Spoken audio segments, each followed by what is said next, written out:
All right, the next one. What is the height after 2.45 seconds? We did go through the calculator keystrokes to do this under Roman numeral number 5, evaluating a function at a given value. So if you need a refresher on that, please feel free to go back and listen to that video.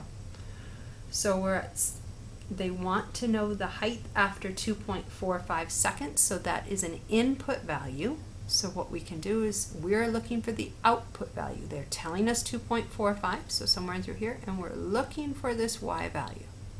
So we're going to go second calculate, value, so option 1. And notice the calculator will set you up. It's asking you for what x value. You can type it in, 2.45. So you get it in there. How do you tell the calculator yes? You hit enter.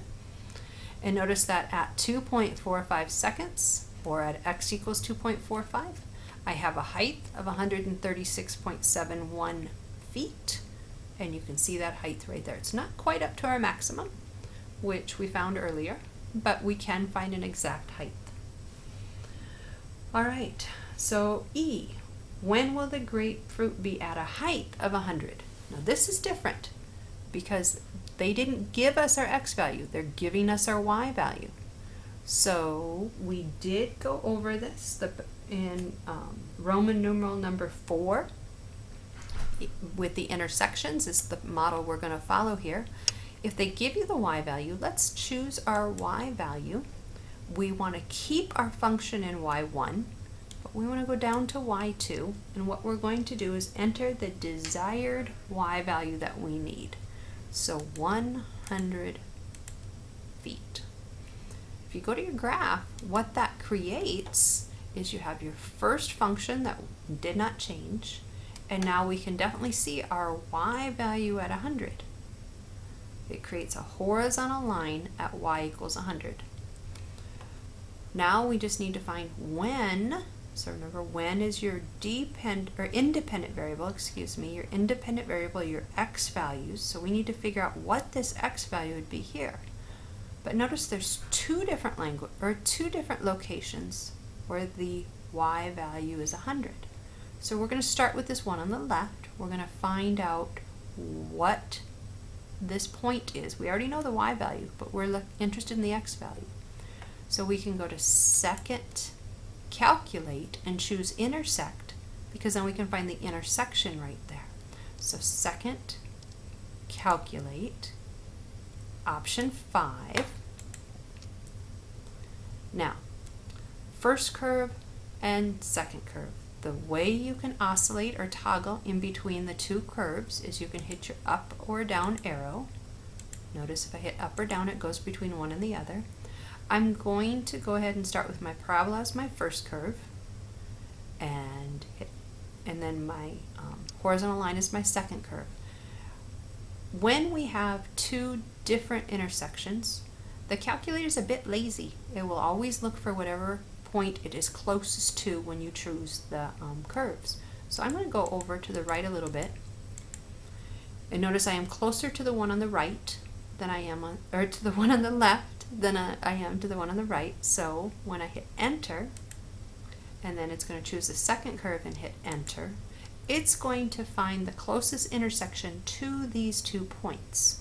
So if I hit enter again, I can find out that my intersection happens at an x value of approximately 1.37 seconds, because that is our t, or our independent variable. And notice that our output, our y, is 100. So the first value when we get to 100 feet would be at approximately 1.37 seconds. Now we need to find the second one, so we need to repeat the process. Second calculate, go to option 5 with intersect, but now I need to go ahead and move my cursor to the right and get closer to the second one than the first one. As long as you could even have stopped up towards the top, as long as you're closer to the second side, the second intersection, it will work. So there's my first curve, there's my second curve, And once I hit enter again, it will find the intersection that's closest to these 2 points. And notice it tells me my second time when I will reach 100, and it will be at approximately 4.57 seconds. So we have 2 different values now that we have found. And our last one, when will the grapefruit go splat? That, in other words, when will it be at a height of 0 feet? We have 2 different options for that. If you think of a height of 0 feet, that is basically when are we sitting on this horizontal axis, or when are we intersecting our x-axis. There's 2 different ways we could do that. The first method is we could go into our y equals and change our y value to 0. Oops, excuse me. I'm going to go back real quick. I need to go to my second y value and change that horizontal line to a 0. Now, when I hit graph, my first function will show up. My second function, if you do not have a color screen, will be hard to read because it will show up as a horizontal line right over your axes. Now I could find these 2 intersections, or these 2 zeros, or intersections between these 2 graphs by doing second calculate intersect, option 5. This is my first curve, is definitely my parabola. This is my second curve, it's definitely that horizontal line. And I could find that point that way. So it does happen at 0, 0. So it would start, and that's not a surprise. Our grapefruit started at a height of 0. Now that's not when it goes splat, that's when it's going to take off the ground. And then it's going to come back down. Here's the big splat. So now we can do second calculate intersect. So option 5. It's always going to find the intersection we're closest to, so we are toggling all the way over. So as long as you're closer to that second one than you were the first one, hit enter. There's my second curve, and then finally I can choose it. And it happens at goes splat at a little bit under 6 seconds. So 5.94 seconds if we were rounding to the nearest hundredths. Now there is another way of doing that. If you don't, and it's very hard to see this horizontal line here if you don't have a color screen. So the other way of doing this is we could go to y equals and get rid of our second one. So you're going to go down to your second function and hit clear. Go back to your graph, and you only have your original graph. Now these x-intercepts, the other name for them are called zeros of my function. When is the output going to be 0? So I can go second calculate 0. So we're going to choose option 2. And we will have to go to the left of the 0 we're looking for. The one at the origin isn't as interesting, so let's go over to this one over here. Now we are going to arrow to the right so that we are closest to our x-intercept, or 0 on this right hand side. And notice I have to be to the left of that 0.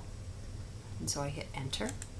Now I need to go beyond that 0 and go to the right hand side of it. Now remember, to go to the right, you arrow to the right, you do not hit up and down. So now I can't see it because it went too low, so I could adjust my window, but I can tell that it's to the right because look at my y value. It's a negative, and I am definitely beyond that 6. So I have hit enter.